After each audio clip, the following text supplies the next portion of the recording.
નમસ્કાર મિત્રો, છેલ્લે આપણે ફિઝિક્સમાં ધોરણ 11માં આપણે ચર્ચા કરી હતી જેડબલઈ નીટ ઉપર આધારિત, એટલે કે આપણે ટેક્સ સિવાય જે ડેપ્થમાં જે આપણે એમસીક્યુ કે એક્ઝામ્પલ ગણવા, જેને આપણે જેડબલઈ નીટ આપણે કહીએ છીએ, તો તેમાં અત્યારે આપણે છે જે ભણેલા છીએ સ્થાન, સ્થાનાંતર, ઝડપ અને વેગ, જે સામાન્ય રીતે અત્યાર સુધીમાં જેટલું ભણ્યા છીએ ધોરણ 9માં આવતું જ, પણ જેને શાર્પનેસથી જો આપણે આગળ વધીએ તો એના માટે આપણે આગળ વધીએ છીએ જેડબલઈ નીટમાં. તો જેમાં તમને એક પીડીએફ પણ મોકલાવેલી જ છે. તો તેમાં અહીંયા છે આપણે ચોથો દાખલો છે, કોઈ વાહન જુદી જુદી ઝડપે સમાન અંતર કાપે ત્યારે સરેરાશ ઝડપ શોધવી. ધારો કે હું તમને એમ કહું કે એક વાહન છે, ધારો કે ઉદાહરણ છે, બરાબર જોજો, એક વાહન છે, ધારો કે ડી જેટલું અંતર કાપે છે, એક વાહન છે ડી જેટલું અંતર કાપે છે, એમાંથી અડધું અંતર એટલે કે d/2 જેટલું અંતર એ v1 જેટલી ઝડપે કાપે છે અને બાકીનું અડધું અંતર v2 જેટલી ઝડપે કાપે છે. તો આના માટે સરેરાશ ઝડપ કેટલી છે? એટલે ઉદાહરણ તરીકે હું તમને કહું, જો તમને વધારે આઈડિયા આવશે, કે એક બસ છે એ જે અંતર કાપે છે એમાંથી અડધું અંતર છે એ 40 કિલોમીટર પ્રતિ કલાકની ઝડપે કાપે છે અને બાકીનું જે અંતર છે, અડધું અંતર, તે 60 કિલોમીટર પ્રતિ કલાકની ઝડપે અંતર કાપે છે. તો એની સરેરાશ ઝડપ કેટલી થાય? તો બરાબર જો વિચાર કરીએ તો સરેરાશ ઝડપ, જો આવી રીતે વિચાર કરીએ તો તમારા મગજમાં એક સ્ટ્રાઇક થઈ હશે કે અડધું અંતર 40ની ઝડપે, બાકીનું અડધું અંતર 60ની ઝડપે, તો સરેરાશ ઝડપ થાય 50. પણ હકીકતમાં 50 નહીં આવે. આમ દેખાવમાં વાત છે એ એકદમ કેવી છે, ઇઝી છે, પણ છે નહીં હકીકતમાં. આપણને છે એમસીક્યુ જો પૂછાય તો 4 ઓપ્શનમાંથી અડધું અંતર 40, બાકીનું અડધું અંતર 60, આપને સ્ટ્રાઇક થયો મગજમાં કે 50, 40 અને 60નું સરેરાશ આપણે મગજમાં 50 આવે.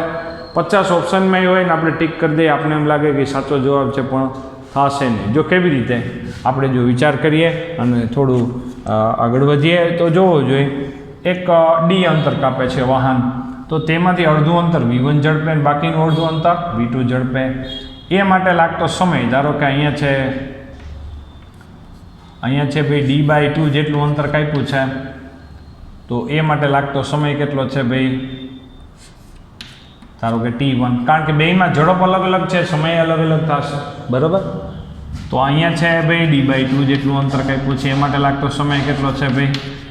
t2 જેટલો છે. t1 ને જો ધારો કે કરતા બનાવી દો તો t1 બરાબર શું આવશે? t1 ને આ બાજુ લઈ ગયા તો d/2, 2 છેદમાં આવતા રહ્યા, જોજો બરાબર. અહીંયા આવશે v1, આ v1 છેદમાં લીધા, આ t1 એટલે કે અડધું અંતર કાપવા માટે લાગતો સમય થયો. તો અહીંયા આપણે t2 બરાબર કાપેલું અંતર d/2 ઝડપ છેદમાં v2. તો અહીંયા હવે જો સરેરાશ ઝડપ માટે જો તમે વિચાર કરો,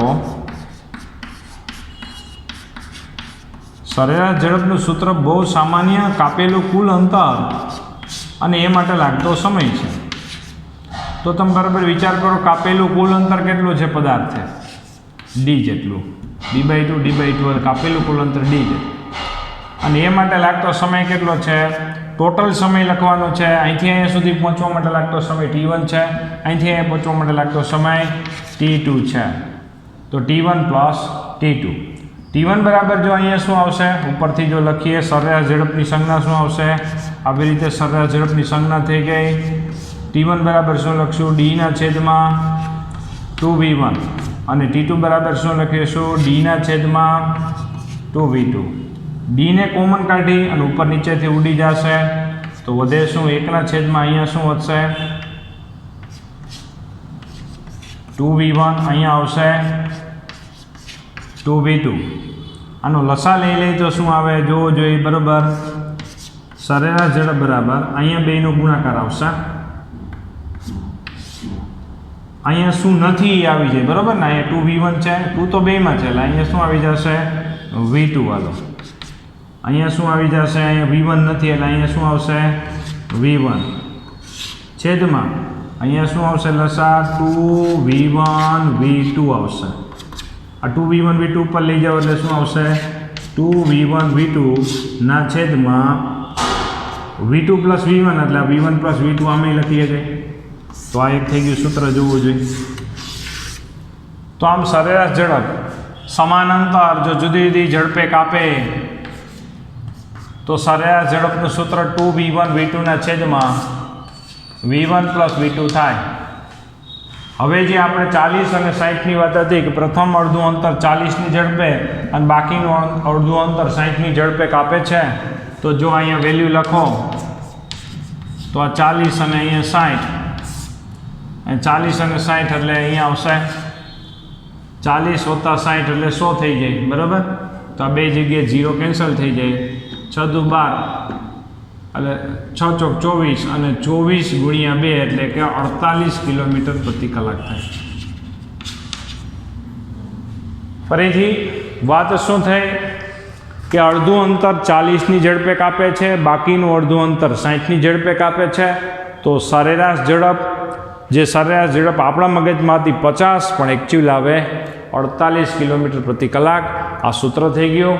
આ સૂત્રનો આપણે ગમે ત્યારે MCQમાં ઉપયોગ કરી શકાય અને ડાયરેક્ટ આપણે જવાબ લઈ શકાય. તો અહીંયા છે આ શોર્ટ મેથડ આપણી એકદમ. હવે આપણે છે કોઈ પણ વખતે આપણે આ ડાયરેક્ટ સૂત્રનો ઉપયોગ કરી અને જવાબ લઈ આવી શકશું. આખો એક્ઝામ્પલ ગણવાની જરૂર નથી. આ સૂત્ર આપણે તૈયાર કરી નાખવાનું. પણ આ સૂત્ર ક્યારે લાગુ પડવાનું? સમાન અંતર જો જુદી જુદી ઝડપે કાપે તો. હવે ધારો કે આમાં હું તમને વ્યાપક સ્વરૂપે જો દર્શાવું, વ્યાપક સ્વરૂપે એને કહેવાય કે ભાઈ ધારો કે ડી જેટલું અંતર છે v1 જેટલી ઝડપે કાપે, પાછું ડી જેટલું અંતર છે એ v2 ઝડપે કાપે, પાછું ડી જેટલું જ અંતર v3 જેટલી ઝડપે કાપે. આમ નામ ચાલુ છે. દરેક સમાન અંતર જુદી જુદી ઝડપે કાપે. તો અહીંયા છે પ્રથમ ડી અંતર કાપવા માટે લાગતો સમય t1, ડી અંતર કાપવા માટે લાગતો સમય t2, આ ડી અંતર કાપવા માટે લાગતો સમય t3. તો અહીંયા આપણે છે ભાઈ v1 બરાબર શું લખી શકાય? ડી છેદમાં t1 લખી શકાય. તો t1 બરાબર અહીંયા શું લખી શકાય? એવી રીતે t1 બરાબર જો બરાબર ઝડપ બરાબર કાપેલું અંતરના છેદમાં સમય. તો સમય બરાબર આપણે જો કરતા બનાવો તો ડીના છેદમાં શું આવશે? v1. અહીંયા શું આવશે? ડી છેદમાં v2. અહીંયા આવશે ડી છેદમાં કાપેલું અંતરના છેદમાં ઝડપ એટલે સમય. તો સરેરાશ ઝડપ બરાબર કાપેલું કુલ અંતરના છેદમાં સમય. કાપેલું કુલ અંતર કેટલું છે? D plus D plus D plus up to plus dot dot dot એટલે આવી રીતે ચાલુ. જે વ્યાપક સ્વરૂપે લખીએ છીએ. અહીંયા કુલ સમય કેટલો? t1 plus t2 plus t3 plus up to plus. તો D plus D plus D plus up to plus બધામાં ડી જ આવશે. અહીંયા t1 બરાબર ડીના છેદમાં v1, ડીના છેદમાં v2, ડીના છેદમાં v3 plus up to plus. ડીને કોમન કાઢી અને આપણે છે દર્શાવી શકાય. તો આ સરેરાશ ઝડપનું વ્યાપક સમીકરણ જોવો જોઈએ. જે આ સમીકરણ તમને ખબર હોય તો તમને જે મેં PDF સ્વરૂપે મટીરિયલ આપેલું છે આ એનું સોલ્યુશન થયું. આ જે સમીકરણ તમને જે PDF આપેલું એમાં નથી, તો આ સમીકરણ બરાબર નોંધ કરી નાખજો તમારી નોટબુકમાં. આ બે સમાન અંતર જુદી જુદી ઝડપે કાપે ત્યારે ડાયરેક્ટ આ લખી શકાય એવું વાત છે. તો ત્યાર પછી આપણે જો આગળ વધીએ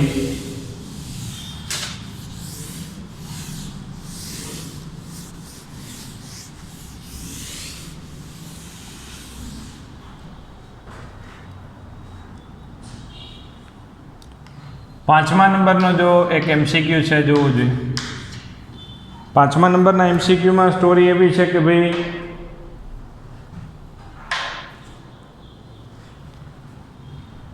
એક પદાર્થ છે ડી જેટલું અંતર કાપે છે. રકમ કંઈક આવી રીતે છે. એક પદાર્થ છે ડી જેટલું અંતર કાપે છે. જોજો રકમ સમજવી આમાં ખૂબ જ અગત્યની છે. સરેરાશ ઝડપ એટલે આમ જુઓ તો મેં ગયા પીરિયડમાં વાત કરી કે ફિઝિક્સ એકદમ સહેલું છે. સહેલું એટલા માટે છે કે આપણે યાદ રાખવા માટે કંઈ વસ્તુ છે જ નહીં વધારે. તમારે પાકું કરવાની દ્રષ્ટિએ શું છે? ઝડપ બરાબર કાપેલું અંતરના છેદમાં સમય, સરેરાશ વેગ એટલે સ્થાનાંતરના છેદમાં સમય. આટલી જ વસ્તુ છે. અત્યારે ઝડપ ઉપર આધારિત આપણે છે JEE નીટ ઉપર આધારિત વિચાર કરીએ છીએ, એટલે વધારે ડેપ્થમાં જઈને જો ચર્ચા કરીએ છીએ તો તેમાં પાંચમા વસ્તુ એવી છે કે ભાઈ એક વ્યક્તિ છે, પોતાને ચાલવાનું કુલ અંતર છે, કુલ અંતર આપણે ધારો કે D ધારી લીધું, એમાંથી અડધું અંતર છે એ કુલ અંતરમાંથી અડધું અંતર એટલે આપણે ધારી લીધું D/2 જેટલું. D/2 જેટલું અંતર છે એ V0 જેટલી ઝડપથી કાપે છે. આ D/2 એટલે અડધું અંતર છે એ કેટલી ઝડપે? V0 જેટલી ઝડપથી અંતર કાપે છે. આ V0 દર્શાવી દો અહીંયા. ચાલો, તો કાપેલું ઝડપ બરાબર કાપેલું અંતરના છેદમાં સમય લખી શકાય. આપણે એવું ધારી લીધું કે અહીંથી પહોંચવા માટે લાગતો સમય માની લ્યો કે T0 છે. કેટલો? અહીંથી પહોંચવા માટે લાગતો સમય કેટલો છે? T0 છે. તો કાપેલું અંતરના છેદમાં સમય આપણે જો દર્શાવી દીધો અને સમય T0 બરાબર જો શું લખી શકાય? આ V0 છેદમાં એટલે Dના છેદમાં 2V0 આવું થાય. જોજો બરાબર છે, વસ્તુ સામાન્ય પણ જે દેખાવમાં જ સામાન્ય છે, હકીકતમાં થોડુંક વિચાર માગી લે એવી વસ્તુ છે. ફરીથી એક વ્યક્તિ જે અંતર કાપે છે એમાંથી અડધું અંતર V0 જેટલી ઝડપથી, V0 સફિક્સમાં લખેલું છે અને સફિક્સ કહેવાય. V0 એટલે 0 આપણે છેદમાં આપણે સફિક્સમાં આપણે દર્શાવ્યો છે. ત્યાર પછી આપણે એમ કીધું છે કે બાકીનું અડધું અંતર કાપવા માટે બાકીનું અડધું અંતર જોવું જોઈએ. બાકીનું અડધું અંતર જો રકમમાં બાકીનું અડધું અંતર કાપવા માટે જે સમય લાગે એમાંથી અડધું અંતર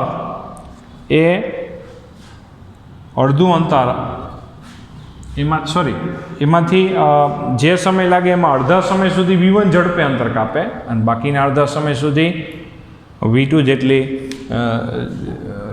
ધારો કે V2 જેટલી ઝડપે અંતર કાપે છે. તો સરેરાશ ઝડપ શોધવાની. બાકીનું અડધું અંતર આ D/2 છે આપણે દર્શાવ્યું. જોજો બરોબર. બાકીનું અડધું અંતર કાપવા માટે લાગતો સમય ધારો કે અત્યારે મેં ધારી લીધો છે 2T જેટલો. બાકીનું અડધું અંતર કાપવા માટે જે સમય લાગે, બાકીનું અડધું અંતર કાપવા માટે લાગતો સમય ધારો કે આપણે ઉદાહરણ તરીકે 2T આપણે પસંદ કર્યો તો, અને એ બાકીનું અડધું અંતર કાપવા માટે જે સમય લાગે એના અડધા સમય સુધી, એનો અડધો સમય એટલે કે ધારો કે T સમય સુધી V1 જેટલી ઝડપથી અંતર કાપે છે અને બાકીના અડધા સમય સુધી બાકીનો અડધો સમય એટલે કે આ 2T નો અડધો એટલે પાછો T, એમાં V2 જેટલી ઝડપે અંતર કાપે છે. તો આપણે શોધવાનું છે સરેરાશ ઝડપ. જોજો બરોબર. રકમ સમજવી ખૂબ જ જરૂરી છે. એક વ્યક્તિ જે અંતર કાપે છે એમાંથી અડધું અંતર એ V0 જેટલી ઝડપથી કાપે છે. બાકીનું અડધું અંતર એટલે D/2 અંતર કાપવા માટે જે સમય લાગે એટલે આપણે ધાર્યો 2T. ધારો કે T ધાર્યો તો અહીંયા T/2 આવે. બરાબર. જે સમય લાગે છે એનો અડધા સમય સુધી V1 ઝડપે અને બાકીના અડધા સમય સુધી V2 ઝડપે અંતર કાપે છે. તો આપણે શોધવાનું છે સરેરાશ ઝડપ. સરેરાશ ઝડપનું એક જ સૂત્ર, કાપેલું કુલ અંતર અને એ માટે લાગતો સમય. તો અહીંયા જોવો જોઈએ, અહીંયા V1 ઝડપ બરાબર આપણે શું લખી શકાય? અહીંયા છે માની લ્યો કે આપણે ધારી લીધું કે આ જે બ્લુ કલરથી દેખાય છે એમાં D1 જેટલું અંતર કાપેલું છે અને અહીંયા છે પિંક કલરથી જે તમને દેખાય તેમાં D2 જેટલું અંતર કાપેલું છે. તો અહીંયા આપણે છે V1 બરાબર જો આ ઝડપ બરાબર કાપેલું અંતર અને એ માટે લાગતો સમય T લખી શકાય. એવી જ રીતે અહીંયા V2 એટલે કે આ પિંક કલર દરમિયાન કેટલી ઝડપે આપણે અંતર કાપે છે? V2 ઝડપે. અને કેટલું અંતર કાપે છે? આપણે ધાર્યું D2 જેટલું અંતર. તો D2 બરાબર D2 છેદમાં T આમ લખીએ તો D1 બરાબર કાપેલું અંતર બરાબર ઝડપ ગુણ્યા સમય આમ લખીએ કે T ને આ બાજુ લઈ ગયા. એવી જ રીતે D2 બરાબર શું લખી શકાય? V2T લખી શકાય. હવે આ D1 પ્લસ D2 બરાબર હું શું લખી શકું? આ અંતર ને આ અંતર બેનો સરવાળો કરો એટલે બાકીનું અડધું અંતર એટલે D/2 આવી જાય. જોજો બરોબર. તો D1 બરાબર હું શું લખી શકું? જોજો બરોબર. D1 બરાબર આવશે V1T અને D2 બરાબર આવશે V2T. તો અહીંયા છે આપણા માટે T, એમાંથી કોમન લઈ શકાય. બરાબર. તો D/2 T કોમન આવશે. જોજો બરાબર. સાદુરૂપ અહીંયા આવશે V1 પ્લસ V2. 2 ને આ બાજુ લઈ જાઓ તો 2T બરાબર શું લખી શકાય એવું છે? D ના છેદમાં V1 પ્લસ V2 આમ લખીએ છીએ. આ 2T એટલે સમય કયો? બાકીનું અડધું અંતર કાપવા માટે લાગતો સમય. આપણે શું કર્યું? આ બ્લુ કલરથી જે દર્શાવેલું છે, જે અંતર કાપે છે એ V1 ઝડપે, પિંક કલરથી દર્શાવેલું V2 ઝડપે અંતર કાપે છે. ઝડપ બરાબર કાપેલું અંતરના છેદમાં સમય લખી શકાય. તો અહીંયા છે આપણે જો વિચાર કરો, સરેરાશ ઝડપ બરાબર કાપેલું કુલ અંતર અને એ માટે લાગતો સમય. તો કાપેલું કુલ અંતર એટલે શું થાય? કાપેલું કુલ અંતર કેટલું છે જોવું જોઈએ બરાબર, D જેટલું, અને એ માટે લાગતો સમય કેટલો છે? જો પહેલું અડધું અંતર કાપવા માટે લાગતો સમય કેટલો આપણે ધાર લીધો છે? T0 જેટલો. બાકીનું અડધું અંતર કાપવા માટે લાગતો સમય કેટલો છે? 2T જેટલો. તો આ થઈ ગયું 2T.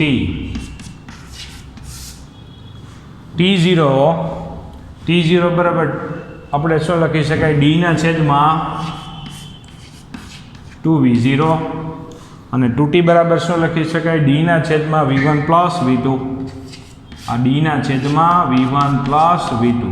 D ને કોમન કાઢી ઉપર નીચે ઉડી જાય તો અહીંયા શું આવશે? જોવું જોઈએ બરાબર.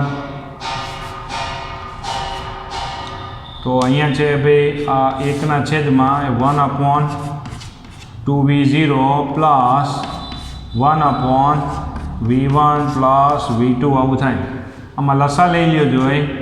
લસા લ્યો એટલે આ બેનો ગુણાકાર થાય. આ બેનો ગુણાકાર પાછો ક્યાં વયો જાય? ઉપર. તો ઉપર શું આવશે? જોજો બરાબર. 2V0 આ બેનો ગુણાકાર V1 પ્લસ V2 અને અહીંયા બેનો સરવાળો આવશે. જોવો જોઈએ શું આવશે? અહીંયા આવશે 2V0 અને અહીંયા શું આવશે? V1 plus V2. તો આવી રીતે આપણે એક સરેરાશ ઝડપનું સૂત્ર મળી જાય. 2V0 ના છેદમાં V1 પ્લસ V2 ના છેદમાં 2V0 plus V1 plus V2 આવું છે. તમને આ એક પ્રકારનો MCQ જ આપેલો છે, જોવો જોઈએ. તમને અત્યાર સુધી ધારો કે આપણે કહીએ નીટની એક્ઝામ હોય કે JEEની એક્ઝામ હોય તેમાં કેલ્ક્યુલેટર એલાવ નથી હકીકતમાં. એટલે ગણતરી આપણે હાથે કરવાની છે. જો આ મેં તમને છે ડેમોન્સ્ટ્રેશન પૂરતા જે MCQ આપેલા છે આમાં ક્યાંય આપણે છે ડેટા લખવાના આવતા જ નથી. ડેટા એટલે કે ક્યાંય 1 2 3 4 5 એવું કંઈ લખવાનું આવતું નથી. આમાં ક્યાંય ગણતરી માટે તમારે છે કેલ્ક્યુલેટરની જરૂર ન પડે. ફરીથી વાત છે, ફરીથી તમને માહિતી આપી દઈ જે તમને ખ્યાલ હોઈ શકે કે JEE નીટની પરીક્ષાઓ જે હોય છે, જે સામાન્ય રીતે 12 સાયન્સના બોર્ડની પરીક્ષા, જેમ કે JEEની પરીક્ષા 2 વાર લેવાય છે. 12 સાયન્સના બોર્ડની પહેલાં અને 1 વાર પછી લેવાય. જેમાં વધુ માર્ક્સ આવે તે કાઉન્ટ થાય છે. બીજું, નીટની પરીક્ષા જનરલી અત્યાર સુધી છે 12 સાયન્સનું જે બોર્ડનું એક્ઝામ હોય છે એના પછીના મહિનાઓમાં ગોઠવવામાં આવે છે. આ બંને પરીક્ષાઓ NTA નામની સંસ્થા આપણી છે જે લે છે અને તેમાં એક્ઝામમાં કેલ્ક્યુલેટર એલાઉ છે નહીં.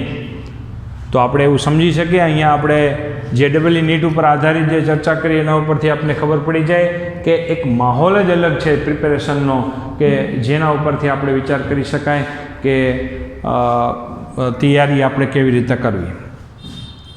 અહીંયા આવા MCQમાં ક્યાંય તમારે છે હકીકતમાં કેલ્ક્યુલેટરની જરૂર હોતી નથી, પડતી નથી.